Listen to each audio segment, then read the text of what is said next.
C'était impressionnant, les images. Les États-Unis auraient effectivement refusé l'entrée d'un pétrolier russe universel transportant environ 270 000 barils de diesel du Brésil à destination de Cuba. Le navire sanctionné s'est arrêté à environ 1000 miles des côtes cubaines à la mi-avril. Et depuis lors, il a changé de cap, s'éloignant de l'île au milieu de l'application continue des restrictions par les États-Unis, selon les rapports. Bon, cette vidéo, c'est celle-ci, c'est récent. Bien sûr, celui-ci est récent, bien sûr, c'est juste comme une vidéo d'archive, pour ainsi dire. Non, enfin pas vraiment une archive, c'est une vidéo récente, je ne vais pas dire... Ça me paraissait très étrange, et cette vidéo, non, je vois déjà. C'est celle-ci. Celle-ci est bien récente à 100%. L'annonce faite par les États-Unis, c'est qu'en effet, on aurait, disons, limité l'utilisation. Ils ont déjà permis à un navire d'entrer pour des raisons humanitaires, mais plus à un autre, un de plus. Plus maintenant. Un autre point qui attire l'attention, c'est ce qu'a dit Donald Trump à ce sujet. Écoutez ceci. Un accord avec l'Iran qui ne fait qu'appeler à de nouvelles discussions sur la question iranienne ou si c'est la seule option. Je le ferai parce que c'est en quelque sorte un mémorandum d'entente. Il s'agit d'un mémorandum d'entente, pour ainsi dire. Et l'une des choses qui arrivera, c'est que le détroit s'ouvrira immédiatement. Immédiatement. Mais ça doit être parfait. Je ne vais pas accepter un mauvais accord. Le pire accord jamais signé l'a été par Hussein Obama. Quel accord horrible c'était. C'était un revers pour ce pays, pour le monde entier. Le Moyen-Orient aurait explosé. Non, j'aurais aimé... Selon ce que dit Donald Trump, le pire accord jamais conclu était celui qui avait été fait avec Obama à l'époque, d'après Trump. Et donc, il dit qu'il veut que l'accord ne soit pas seulement un accord. Il ne s'agit pas seulement d'une trêve et de la réouverture immédiate du détroit d'Ormuz, mais il affirme aussi que l'Iran devrait signer les accords d'Abraham. Donald Trump veut que l'Arabie saoudite, les Émirats arabes unis, le Qatar et les autres, y compris l'Iran, signent les accords d'Abraham. Et regardez, la dernière information que j'ai en ce moment, c'est que cela est déjà en train de s'intensifier. Vers une situation, disons, de risque total de guerre. Regardez. Selon la télévision iranienne, la télévision d'État iranienne a publié un nouveau cadre dans le protocole d'accord, dans lequel elle exige la libération immédiate, il est écrit ici, de 12 milliards de dollars de fonds gelés par les États-Unis. Ceci comme une vérification tangible avant que l'Iran ne signe tout accord, ou des accords avant toute chose. Billets, argent, ainsi la Maison-Blanche vient de publier un commentaire de rejet total parce que les États-Unis disent non. D'abord des engagements nucléaires et ensuite on en parle.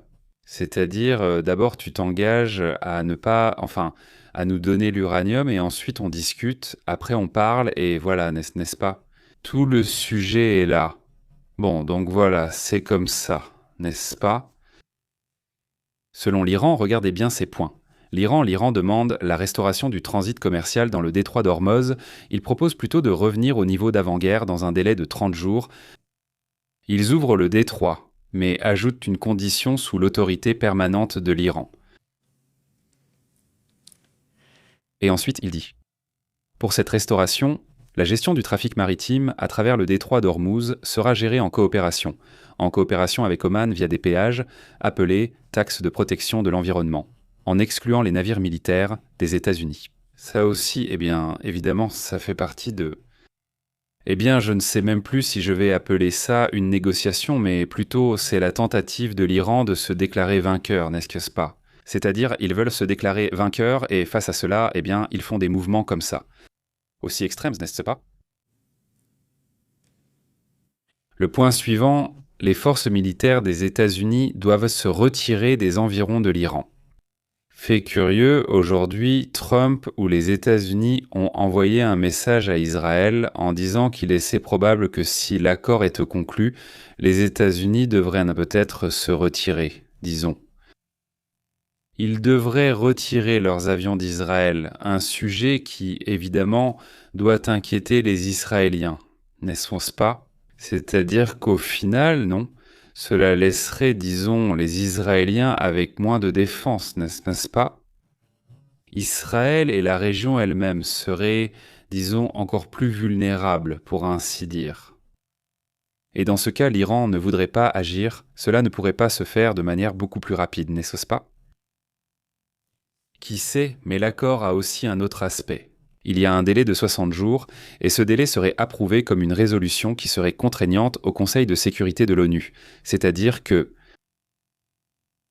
Donc l'étape suivante serait que le problème deviendrait mondial, dans le cas où il ne serait pas respecté, c'est-à-dire si ce n'est pas respecté, alors le problème deviendrait mondial, n'est-ce pas? C'est-à-dire que d'autres pays pourraient même participer pour forcer le pays. Qu'il ne soit pas en train de violer, si cela était nécessaire, ce qui, évidemment, c'est aussi aggraver la situation, non? Mais aussi, l'engagement serait au maximum. Le ministre des Affaires étrangères a déclaré aujourd'hui qu'il n'existe ni n'existera d'engagement nucléaires iraniens, ni de livraison d'uranium dans aucun accord préliminaire, rendant ainsi l'accord structurellement impossible. Donc l'Iran dit qu'il n'y a pas d'accord, qu'il n'y a aucune possibilité d'accord. C'est à propos du sujet de l'uranium, et les États-Unis disent « alors il n'y a aucun moyen de négocier ». Et Trump dit ce qui suit, parce qu'on a aussi posé la question à Trump aujourd'hui. « Alors tu vas lever les sanctions ?» Les journalistes lui ont demandé aujourd'hui « vas-tu lever les sanctions ?» Je ne sais pas, qu'en penses-tu? Et Trump a aussi été très clair à ce sujet, il a dit absolument non, c'est-à-dire que les sanctions ne seront pas levées par les États-Unis. C'est aussi simple que ça.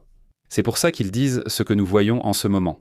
Ces développements que nous voyons depuis ces 3 ou 4 derniers jours et surtout ces dernières heures. Ce serait déjà, disons, le début de la fin d'une possibilité d'accord. Mais il y a juste une seule chose qui me fait réfléchir. Peut-être que l'accord a encore des possibilités. Et qu'est-ce que c'est? Le pétrole à la fin, tant que le pétrole continue. Nous allons prendre le prix comme repère. Tant que le pétrole reste, disons, ici il est à 90 et à 95 $ avec 77 centimes, tant qu'il reste en dessous de 100. Même s'il est encore très élevé, au moins le prix baisse. Ça veut dire qu'il y a du pétrole qui sort. Quoi qu'il arrive, le pétrole sort et il y a assez de pétrole pour tout le monde pour que le prix commence à baisser. C'est le seul signe qui me fait penser qu'en ce moment, il y a encore des possibilités d'accord. Au moment où les investisseurs diront qu'il n'y a clairement pas de négociation, le pétrole va de nouveau s'envoler, il va remonter, il dit ce qui suit. Donald Trump a écarté la possibilité d'offrir un allègement des sanctions contre l'Iran en échange de l'abandon par Téhéran de ses réserves d'uranium hautement enrichies. Ce que je soulignerai donc, c'est que les tensions continuent d'augmenter. Il n'y a pas de négociation. D'un autre côté, pour changer de sujet, regardez ce qui se passe. Voyons voir. Il y a plusieurs personnes, notamment un médecin missionnaire des États-Unis, qui est soupçonné d'avoir l'Ebola et qui pourrait être soigné aux États-Unis. Mais maintenant, il s'avère que l'équipe de Trump a prévu d'envoyer ces Américains exposés à l'Ebola. Il vaudrait mieux ne pas les rapatrier, mais qu'ils reçoivent le traitement sur place au Kenya, parce qu'en ce moment, ils sont en Allemagne. Mais les Allemands, apparemment, ça ne les intéresse pas, ils veulent juste s'en débarrasser, non? Alors il a dit « Je ne vais pas les emmener, dans ce cas, je les enverrai au Kenya, mais ils ne veulent pas les envoyer aux États-Unis. » Selon le rapport de l'administration, Trump prévoit d'envoyer au Kenya les citoyens américains exposés à l'Ebola, au lieu de les rapatrier. L'épidémie d'Ebola en cours est centrée en République démocratique du Congo, bien que quelques cas aient également été détectés en Ouganda. L'Organisation mondiale de la santé a déclaré l'épidémie comme une urgence de santé publique en République démocratique du Congo et dans ses environs. Maintenant, le New York Times affirme que 3 personnes étaient au courant des plans. Et ils ont vu que, la question est ça de les envoyer au Kenya et non de les rapatrier aux États-Unis. Un sujet également important. Je vous disais il y a un instant que le Canada, les États-Unis et le Mexique sont en train de renforcer, disons, les mesures concernant toute cette question. Parce qu'au final, il y a une Coupe du Monde qui arrive et beaucoup de gens viennent de partout dans le monde, donc il faut surveiller cela. Un autre sujet m'interpelle, les fonctionnaires. Regardez bien. Des responsables syriens auraient retrouvé les vestiges du programme d'armes chimiques de l'époque du régime d'Assad, selon ce qu'ils montrent. D'après ce que l'on sait en ce moment dans cette région du monde, la Syrie vit une période particulière à cet égard. Parce qu'ils ne les trouvaient pas, n'est-ce pas? Là-bas, il s'agissait déjà de la recherche pour éliminer ces armes, ces missiles avec des armes chimiques. Le gouvernement de ce pays avait localisé les restes du programme clandestin d'armes chimiques de l'ancien président syrien Bachar el-Assad. C'est un dictateur qui, lui et son père, ont gouverné pendant des décennies et utilisé des armes chimiques même contre leur propre population. 18 personnes soupçonnées d'être impliquées dans le programme d'armes chimiques de l'ancien régime ont également été arrêtées. Parmi eux se trouvent des hauts responsables militaires, politiques et techniques qui sont actuellement détenus pour leur implication dans le programme d'armes chimiques. Un autre sujet également, eh bien ce qui se passe est important. Avec Nvidia. Taïwan développe donc les puces, n'est-ce pas ? Et d'après les rapports, ils ont découvert qu'un groupe de personnes, un groupe de contrebandiers, se consacrait à l'achat de puces d'intelligence artificielle. Mais ensuite, ils les envoyaient en Chine, parce que les ventes vers la Chine sont, disons, bloquées. L'opération marque la première action pénale officielle sur l'île contre le détournement illégal de technologies de pointe. Sous pression exercée sur Washington pour fermer les voies de contournement des sanctions. D'ailleurs, ce sujet est aussi l'un des points que Taïwan attend, qu'il soit respecté, n'est-ce pas ? Je veux dire, de la part des États-Unis, je veux dire qu'ils continuent aussi d'imposer ce genre de blocage maintenant. Un autre point qui attire l'attention, c'est que vous vous souvenez de l'un des producteurs, n'est-ce pas ? Qui aurait donc été lié à ce film du problème à 3 corps, n'est-ce pas ? Xu Xiao a été reconnu coupable d'avoir éliminé Li Qin, qui était le fondateur de Yousu Games, basé à Shanghai, qui détient les droits d'adaptation cinématographique de la trilogie de science-fiction. Le problème à 3 corps, oui, eh bien, selon ce que rapportent les autorités chinoises, il est le fondateur de l'entreprise Yousu Games. Et de là vient le film, et il me semble que le livre aussi. Et tout ça autour du problème à 3 corps. D'ailleurs, Zéman, si vous n'avez pas vu cette série, regardez-la, s'il vous plaît, elle est sur Netflix. C'est vraiment très intéressant. Vraiment très intéressant. D'après les rapports, Xu Xiao a été déclaré, c'est-à-dire celui qui élimine empoisonne cette personne.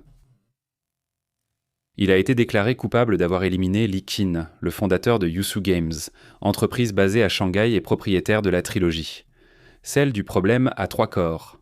Et donc il va être exécuté, c'est-à-dire il est exécuté pour avoir éliminé, pour avoir assassiné. C'était un criminel pour avoir empoisonné cette personne, non ? Donc, eh bien, il a été déclaré coupable et il va être exécuté, n'est-ce pas ? Donc c'est une trilogie incroyable parce que cette trilogie de science-fiction de l'auteur chinois Liu Xin a été traduite en 40 langues différentes, n'est-ce pas ? C'est-à-dire que c'est vraiment impressionnant. Ce projet a vraiment très bien marché, n'est-ce pas ? Passons à d'autres sujets importants.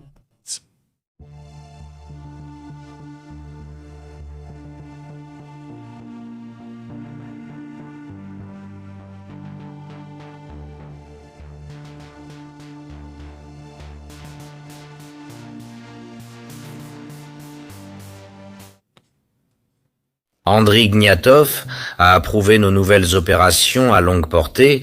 C'est ce qu'il faut pour que la Russie commence à ressentir qu'elle devra payer pour cette guerre avec les siens. Dans les commentaires que fait Zelensky à ce sujet, il annonce que les nouvelles attaques à longue portée contre la Russie seront menées. En raison des énormes pertes qu'ils subissent, surtout en termes de matériel, à cause des drones, des missiles et des missiles balistiques lancés par la Russie, il dit que l'industrie pétrolière russe continuera de se réduire si la Russie choisit la guerre. Zelensky a assuré que tant que la guerre continuera, ils continueront de détruire toute la base énergétique des Russes. Il a également demandé à Washington d'agir, d'être plus efficace. Et il souligne que sans plus de systèmes de défense aérienne et de soutien, la diplomatie fonctionnera encore moins. Autrement dit, la diplomatie fonctionne parce que vous avez un atout de poids et cet atout, ce sont les armes, au bout du compte. Et face à cela, sinon, face à un envahisseur, il est vraiment compliqué de pouvoir continuer avec ce sujet. Un autre sujet qui attire aussi l'attention aujourd'hui, c'est que, cette image a été montrée, non ? Voyons si on peut la mettre, parce qu'elle est là. C'est une image dans laquelle ils assurent comment on détecte ces zones de chaleur dans le Pacifique, lesquelles, selon eux, confirment les données du phénomène El Niño. Selon eux, le phénomène surviendra plus tôt, d'après les données du satellite Sentinel-6 mesurant la hauteur ou la température de l'océan, et qui a détecté une montée d'eau chaude sur des centaines de miles de large dans l'océan Pacifique, au large des côtes de l'Amérique du Sud. Cela montrerait aussi, comme on l'avait déjà annoncé, que le phénomène El Niño va s'accélérer, n'est-ce pas? C'est-à-dire qu'il va s'accélérer. Et en théorie, au lieu d'arriver à la fin ou au milieu de l'été. Il disait que c'était probable là-bas. Les rapports mentionnaient aussi le dernier trimestre, n'est-ce pas? Presque à la fin de l'automne, c'est là que le phénomène commencerait. Ils disent maintenant que ce sera plus tôt, peut-être début ou mi-été. Une autre image qui a également circulé est celle-ci. Cette image avec un téléphone portable où l'on voit arriver un message des habitants de Tyr, là-bas au Liban, qui reçoivent un message et un appel téléphonique avec une voix qui leur dit d'évacuer la zone s'ils vivent à Tyr immédiatement parce qu'il y a eu, ces attaques.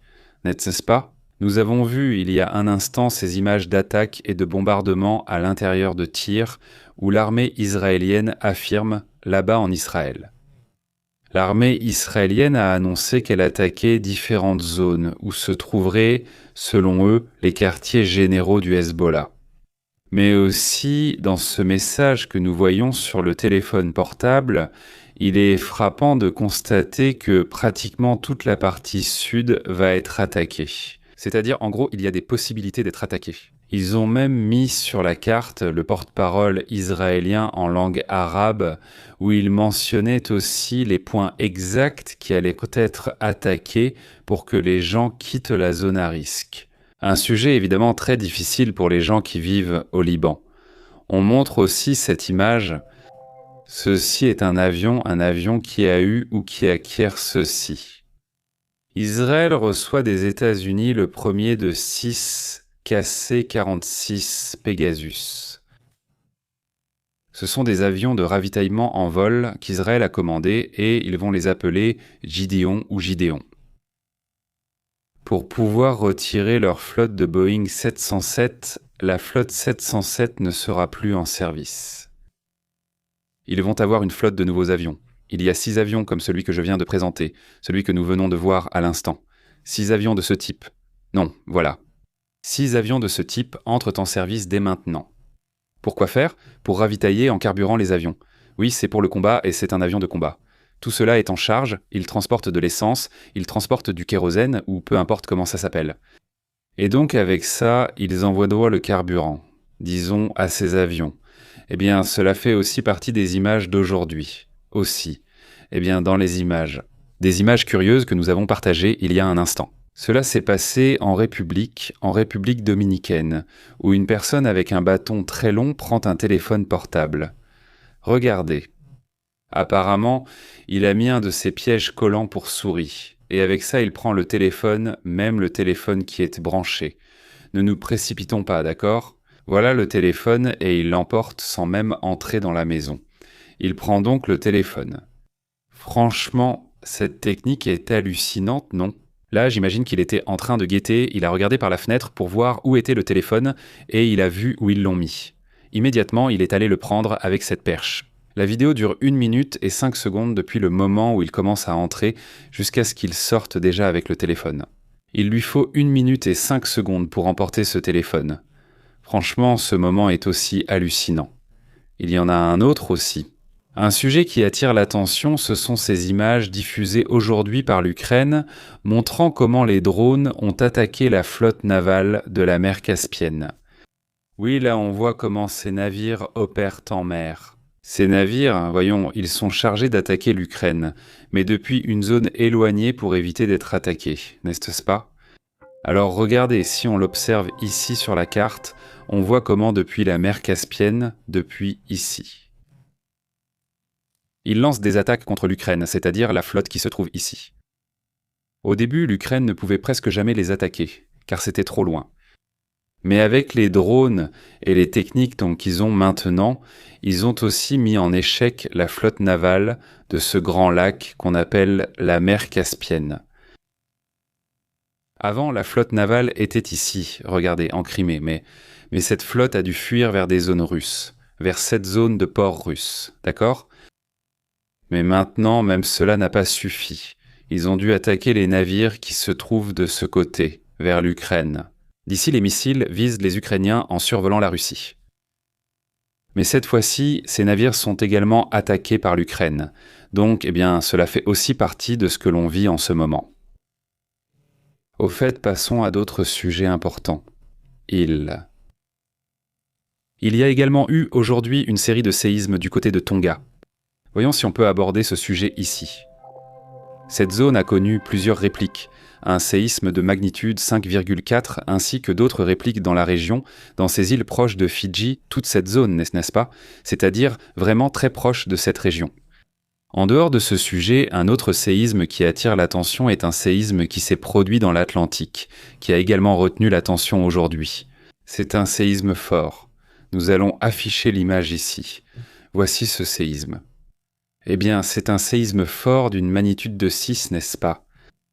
D'après les données, c'est un 6,0 avec une profondeur de 10 km mais sans alerte au tsunami. N'est-ce pas ? Pour voir à quelle hauteur il se trouve, c'est juste en dessous ou au sud de l'Australie, non ? Et ce n'est pas un seul. Regardez, on ne peut pas bien voir. Ce sont 2 séismes. C'est ça qui est curieux. Ce sont 2 séismes et tous les 2 de magnitude 6. Regardez, il y a environ 11 ou 12 minutes de différence entre eux. 2 séismes de magnitude 6,0, 6,0. Je n'avais jamais vu quelque chose comme ça. Voir 2 séismes de même magnitude et avec si peu d'écart, presque exactement au même épicentre. N'est-ce pas ? Alors bon, je ne sais pas ce qui s'est passé là-bas. C'est vraiment curieux, sincèrement, non ? On verra bien s'ils expliquent ensuite ce qui s'est passé avec ce sujet, parce que c'est tellement éloigné que, de toute façon, ça n'affecte pas. À personne, donc ça passe un peu inaperçu. Mais si tu fais attention, l'épicentre est pratiquement dans la même zone. Et bon, en dehors de ça, il y a aussi des répliques de séismes là-bas au Chili. Celui-ci est un 5 points, c'est quoi ? 5,1. Oui, celui qui est ici. Pardon, celui qui est là. 5,1, celui-là même. Parce qu'ici on en voit d'autres au Pérou, tout près du Chili et de la Bolivie. Mais c'est ce séisme dont je vous parle qui est probablement une réplique, un 5, un 5,1, il semble que ce soit 5,1, oui, avec beaucoup de profondeur d'ailleurs, n'est-ce pas ? Donc, sans problème évidemment pour les Chiliens, n'est-ce pas ? C'est aussi important de le mentionner. Passons donc à d'autres sujets, n'est-ce pas ? Passons à d'autres affaires également importantes. L'Iran envoie un autre message. Je veux dire, ça a été un vrai bras de fer. L'Iran avertit et lance à nouveau une sorte d'ultimatum, pour ainsi dire, que le détroit d'Ormuz, tout simplement, selon leur point de vue, ne changera plus. Ils continueront à contrôler le détroit d'Ormuz. Ce ne sera plus comme avant. C'est aussi simple. Voilà le message qu'ils envoient, non. Cela fait aussi partie des controverses auxquelles ils font face en ce moment. Non. En attendant, passons à d'autres sujets importants. Bonjour.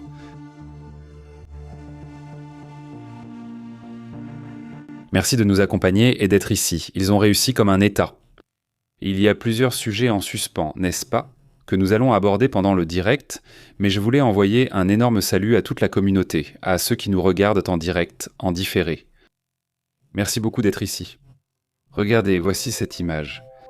C'est à Saint-Sébastien de Sébastopol, en Crimée, n'est-ce pas, où des incendies sont également signalés. Ils assurent qu'il y a eu des attaques ou des mouvements, donc quelque chose se passe dans cette zone. Ils indiquent que, dans certaines régions, il y a des incendies, n'est-ce pas ? Ce n'est pas très clair exactement ce qui se passe, mais évidemment, c'est quelque chose qui attire l'attention. On verra si plus tard il y a un peu plus de détails, n'est-ce pas, sur le sujet. N'est-ce pas ? Il est aussi intéressant de voir la réaction des États-Unis concernant la question de l'Iran. Ils disent « Nous nous en sortons vraiment bien ». Bien avec l'Iran, dit-il, mais les gens ne veulent pas en parler. La marine n'est plus là, leurs forces aériennes non plus. En gros, il dit qu'ils sont déjà contrôlés, en gros, selon ce que dit Trump. Mais ce qu'on attend de lui, c'est de savoir quand le retrait aura lieu, avec la question du détroit d'Ormuz. Or, il n'y en a pas, n'est-ce pas ? On ne sait pas encore, n'est-ce pas ? Donc, ça reste le problème au final, non ? C'est bien de dire que tu gagnes, mais il faut aussi le prouver, n'est-ce pas ? Ce serait intéressant, non ? Donald Trump dit que les élections de mi-mandat n'influenceront pas sa stratégie contre l'Iran. Il dit « Nous finirons le travail, non ?» Comme pour dire que ce n'est pas à cause des élections qu'on va arrêter d'opérer ou d'attaquer, non? Parce que c'est ça le soupçon, qu'à cause des élections, ils disent donc « Bon, alors on ne fait plus rien, on se retire et on laisse tout à moitié fait. » Eh bien, c'est ce qu'on pense qui pourrait arriver. Ce n'est pas le cas pour l'instant. Allons donc à d'autres sujets.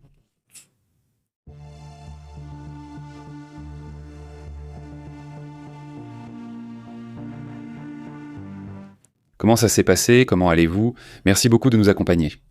Eh bien, nous sommes ici attentifs à ce qui se passe dans le monde. Le Moyen-Orient est très agité, tout comme la question de l'Ukraine et de la Russie. Et bien sûr, en plus des défis actuels liés à la vague de chaleur et tout cela. Un grand salut à tous ceux qui nous regardent, en direct ou en différé. Merci d'être avec nous. Laissez-moi ouvrir les commentaires parce que cette fois, j'ai commencé très directement et on ne saurait même plus, non. Mais d'énormes salutations. Marcella, nous sommes ici. Je t'ai déjà vu, Marcella. Comment vas-tu, Marcella? C'est cool. Et as-tu ressenti le séisme? Je ne t'ai même pas demandé, tu vois. Je ne sais pas si tu nous as dit quelque part si tu es dans le nord ou pas. Il dit oui. Si nous entendons parler de guerre, nous ne nous inquiétons pas. Et si nous entendons parler de guerre, il y a un danger dans l'ombre. Carlos Martinez te salue. Comment vas-tu? Marvin, voyons comment était formulée la phrase ou à quoi ça fait référence. Il dit, voyons, nous allons reprendre la vérité. Il dit que si nous entendons parler de guerre, nous ne nous inquiétons pas. Si nous n'entendons pas parler de guerre, ainsi nous n'entendons pas parler de guerre, il y a un danger dans l'ombre, dit-il. J'ai compris où ça va. Merci, Carlos. Un grand bonjour à Marvin aussi. Comment vas-tu, Marvin? Quoi de neuf? Comment allez-vous, communauté du direct? Laissez un commentaire, s'il vous plaît. Montrez-moi que vous êtes là, pas seulement que vous êtes là, salutations à toute la communauté qui nous regarde, les commentaires sont aussi ici. Merci à ceux qui commentent et sont connectés. Marvin, que veux-tu dire par beaucoup de chiens? Je ne sais pas s'ils sont à toi ou quoi, mais ils sont sympas. Marvin dit « J'ai plusieurs réflexions à ce sujet. L'une d'elles est de prolonger la guerre jusqu'à la fin de son mandat pour rester au pouvoir. » Tu veux donc dire qu'il veut rester, s'engage dans une guerre longue, et qu'en étant en guerre, aucun changement de gouvernement ne soit possible, c'est ça? Il dit, deuxièmement, l'économie et la Coupe du Monde de football et leurs répercussions. C'est aussi un autre point, non? C'est attendre l'attaque, non? Rester sans rien faire jusqu'à ce que ça arrive, c'est aussi intéressant. Et jusqu'où va la résilience? De la population aussi, parce que je sens qu'à un moment donné, la population aussi doit en avoir assez de ce sujet. Il dit bien, il dit, mais ça peut être super, ça va, on est là en train de suivre. Lycée, que tout se passe bien avec ton appel. Il dit, on ne t'empêche pas de regarder, super. Merci Carlos, un grand salut. Comment ça va Carlos? Comment tu vas?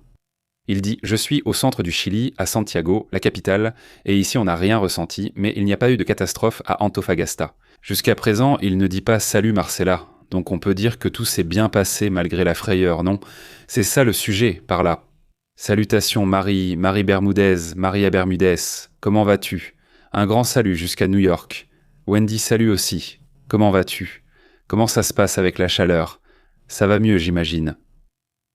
Antafoga a dit, ils disent donc que c'était de magnitude 6,7. Mon cher Pépé, salutations Wando, c'était fort. Celui d'hier était fort, n'est-ce pas? Oui, là maintenant, pendant que je parle, c'est plutôt une réplique, non? Mais celle d'hier, oui, c'était vraiment fort. On a même montré quelques images qui circulaient. Impressionnantes. Il dit, enfin, ça a beaucoup bougé, évidemment. Il dit, j'aimerais que vous parliez des scientifiques disparus. Vous l'avez sûrement fait, ça m'a échappé. J'ai évoqué un autre cas. Et oui, évidemment, nous allons continuer à aborder ces sujets parce qu'au final, ils sont très intéressants. Et ils ont aussi un lien avec ce qui se passe dans le domaine de la cybersécurité, de la guerre hybride et d'autres choses auxquelles on ne prête même pas attention, non, mais qui sont très intéressantes. Évidemment, il dit que c'est très bas, on entend à peine, et j'ai le volume au maximum. Écoute Monica, regarde, j'ai le volume au maximum, je ne peux pas faire plus. La plateforme m'indique ici jusqu'où est la limite et je suis au maximum, au-delà ça sature. Donc ça me paraît étrange, je ne sais pas si tu as ce problème ou si quelqu'un d'autre l'a, parce que je compare avec cybersécurité. Et le volume c'est que le sujet c'est la cybersécurité. On peut arriver à une cybersécurité et on entend c'est une cybersécurité et c'est un sujet de cybersécurité. Atteindre le maximum et ça s'entend fort, je ne sais pas si quelqu'un a ce souci, merci de me le dire. Merci Monique, merci Monica Raïsès. Tu nous écoutes sur quoi? Sur ton portable, sur une tablette, à la télé? Où ça? S'il te plaît, dis-moi, voyons ce que ça dit. Wanda dit, elle salue. Super, dit Carlos. Vive le Chili et son peuple. Linda dit, non bébé, il fait 82 degrés et c'est horrible, dit-elle. Donc, il fait toujours aussi chaud là-bas. Je pensais que c'était déjà plus calme, mais je vois que non, je vois. Oui. Donc, il fait chaud et en plus, j'imagine que ça doit être une chaleur humide, non? Mais il fait près de 30 degrés, ce qui est beaucoup pour vous, non? Ici aussi, moi je suis très content avec ça. J'ai la même température que vous. C'est exactement pareil, 29 degrés ici, 29 degrés à New York, ici c'est nuageux. C'est vrai, donc c'est très agréable, vraiment. Il dit qu'on entend bien, dit José. Ah alors, quoi de neuf, José? Quoi de neuf, Caillot? Comment ça va? Sol Garcia, également un grand salut à Francisco Arce, comment ça va? Non, eh bien, il fait chaud en fait. Pour être ici, pour être à New York, oui, il fait vraiment chaud là-bas. Regardez, il fait 29 degrés. Oui, c'est incroyable. Salut, hein, comment vas-tu? Bonjour Marcella, Carlos Elisa, Elisa, comment vas-tu? Oui, je t'entends bien, dit Elisa. D'accord, merci Elisa. Elle dit... Si nous entendons parler de guerre, nous ne nous inquiétons pas. Cela signifie rester calme, ne pas vivre dans la peur face aux mauvaises nouvelles. Robbie dit « Eh bien, bon point là, Robbie, salut aussi ». Il dit aussi « Nous entendons parler de guerre en chemin. Si nous entendons parler de guerre en chemin dans l'ombre, cela signifie être discret, éviter de s'exposer, nécessairement », dit Robbie. Marvin dit « C'est vrai, Robbie, dit-il. Avant, je suivais tous les conflits mondiaux. Puis j'ai arrêté d'y prêter attention et j'ai repris ma vie normale. Maintenant, je recommence à entendre parler des guerres. » Salutations Marvin et moi, je suis totalement d'accord, c'est comme ça, nous devons aussi apprendre à interpréter les défis du monde. C'est-à-dire, nous ne devons pas les voir comme si, ok? Le défi frappe à ma porte. Ce sont plutôt des choses dont on peut tirer des leçons. Nous voyons l'histoire se dérouler en temps réel, pour ainsi dire, n'est-ce pas? Et cela nous montre un peu vers où vont les choses, les tendances, mais pas pour être sur les nerfs comme on dit ici, n'est-ce pas? C'est-à-dire pas pour avoir peur ni rien de tout ça, parce que en tout cas, regardez, il y a des gens qui vont avoir peur de tout ce qui se passe et même de ce qui ne se passe pas, ça leur fait peur, n'est-ce pas?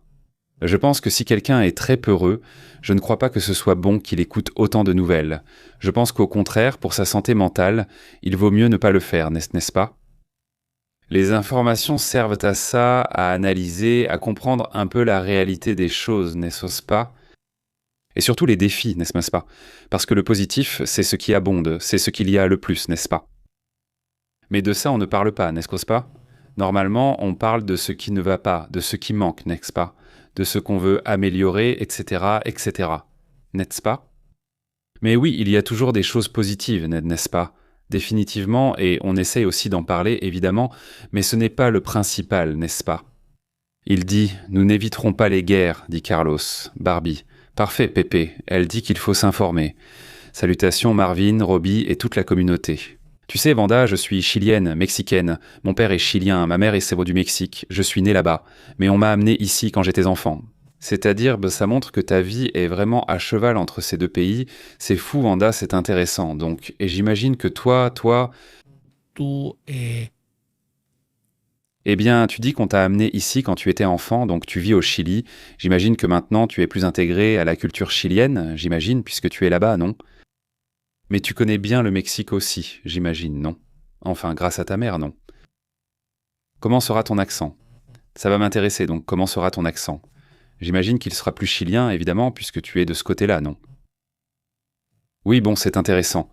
Et ta cuisine, comment sera-t-elle? Aussi un peu mélangée, non? Je suppose. Super, salutations à ta famille. Aussi, il dit, ok, il dit, restez tranquille, on surveille, salutations, Robbie. Et il dit, est-ce que vous avez déjà entendu parler de la pilule pour que les dents repoussent là où elles sont tombées sains?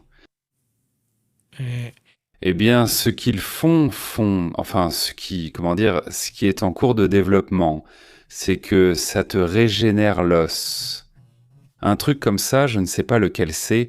Moi, ce que je savais, c'est que c'était expérimental, que c'est une sorte d'avancée scientifique, mais je ne sais pas, non. Non, je ne sais pas et ne recommande rien. Mais ce que je sais, c'est qu'il y a une avancée, n'est-ce pas? Mais je ne sais pas, je n'ai absolument rien entendu sur l'existence d'une telle pilule. Ce qui est fou, c'est qu'il y a effectivement une avancée, non?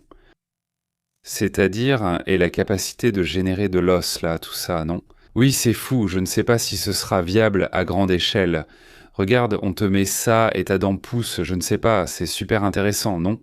Ça a l'air super intéressant, si ça n'a pas d'effet négatif ou de séquelles ou des choses comme ça, eh bien c'est super, non? Imagine, non?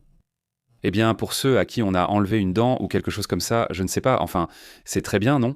Mais je ne sais pas, et je crois que c'est une cellule souche pour faire repousser tes dents. C'est expérimental. Oui, c'est quelque chose comme ça, exactement. C'est quelque chose comme ça, mais je ne sais pas, j'insiste. Comment ça fonctionne? On en a déjà parlé, on a déjà parlé de cette avancée, je crois, 1 ou 2 fois, facilement, mais non, c'est que non.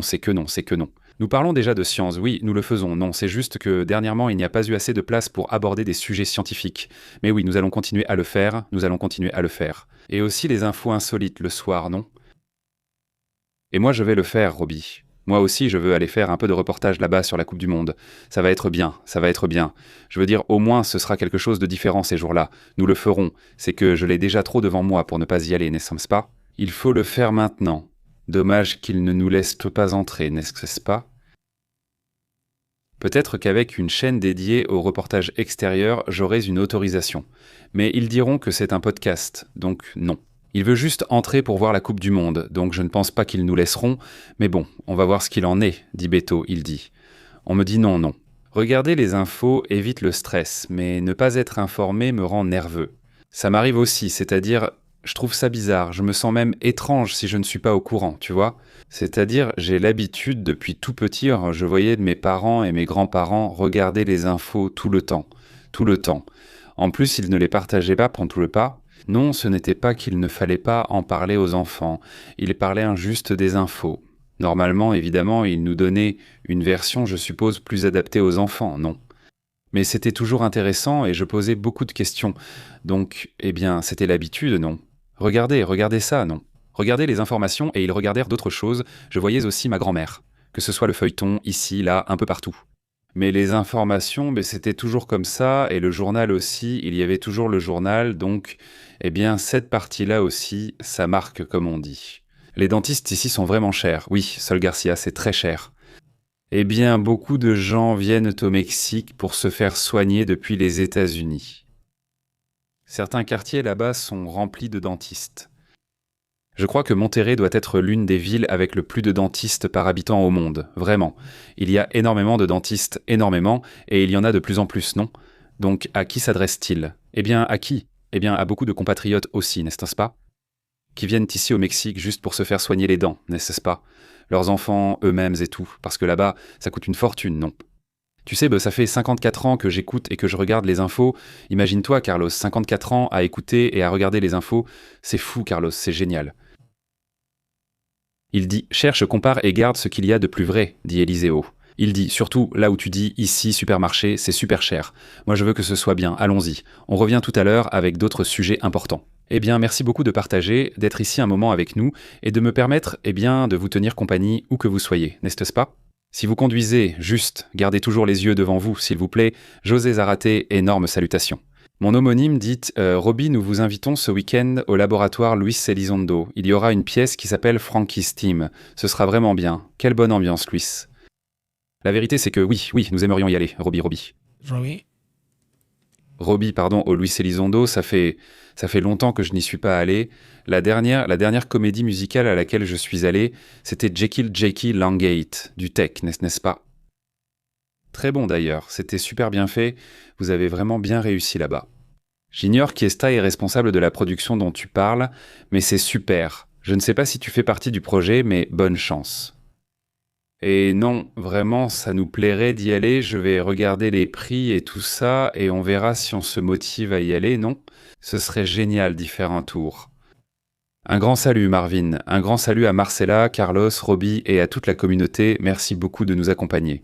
On est là et on reste attentif. Le soleil se lève, il est déjà en train de se lever, donc il va faire très chaud. D'après ce que je vois ces jours-ci, donc il va faire très très humide. Super Marvin. Un grand salut à tous, à la communauté qui nous regarde en différé. Laissez votre commentaire s'il vous plaît. À bientôt.